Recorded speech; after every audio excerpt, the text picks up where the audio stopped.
Next up is Vincent. He's an Occupy Chapel Hill participant.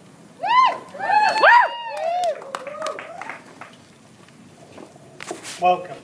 So, I was just going to be introduced to Occupy Chapel participant, but I'm going to have to address my other identity. I am a graduate student, and I'm actually happen to be one of the graduate students that put forward the word privatization as something we need to talk about in this space. So, I think we need to talk about that for a minute. But to get something out of the way, something that's really rather inconsequential, we do have this guy Roger. He's come up a couple times today, and I just want to get him off the table. So, really quick, who the fuck is Roger? This is the guy who investigated the Yates attack and decided that not only was it just, but it was exemplary. This was great city management. The only thing he asked for people to do with his memorandum was to pass it around more, to further spread the compliments of our wonderful police force here in Chapel Hill.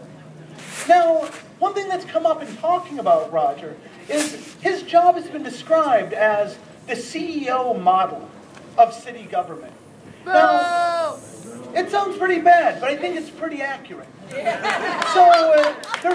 So we have a system where we have elected certain people in the office, and they have ceded their power to a privately paid manager. So I want now we can be done with Roger for a minute, and we can talk about more important things. So it's already come up that a lot of the attacks we're seeing against the Occupy movement right now, and against free speech and freedom to assemble, and our basic human rights more generally, are coming from the top down. I'd like to point out that the top is moving.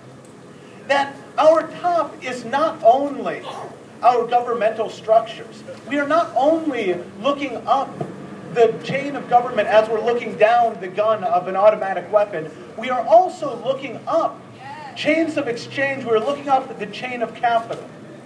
This is why we need to use the word privatization. We are now, I want to use another strange word, another graduate student type concern maybe. We all fought against, many of us fought against the internet restrictions that were coming upon us in this last month. Well, we did a great job because we're good at fighting locally. But sometimes we forget.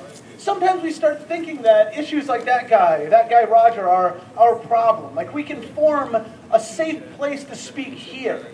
As if we have founders that have given us rights that we can defend in this place, in this country, and that's enough.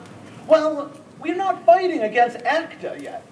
The much larger, much more frightening Anti-Counterfeiting Act that has been signed by 22 European nations this week, has been signed by the European Union as a whole, and which Obama signed in October.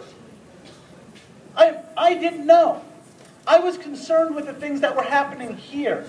I was concerned with things that I thought I had founders protecting. I thought I had some ghosts behind me here in the United States. Turns out it's not the case. The top is moving.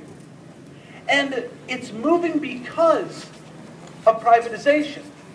So our right to assemble, our right to speak, cannot be fought for here as Chapel Hill. Chapel Hill is a place to stand.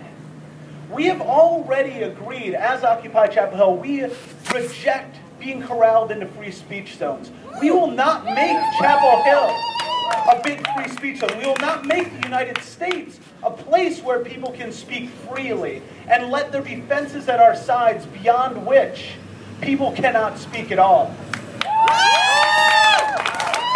This is where we are. These are the people we know. There is a man to make us angry and a cause to get us thinking about this much larger issue. But we are only doing our fight if we are fighting from here and we are fighting against those fences, bounding us in as if this is a special place. We are a special kind of being.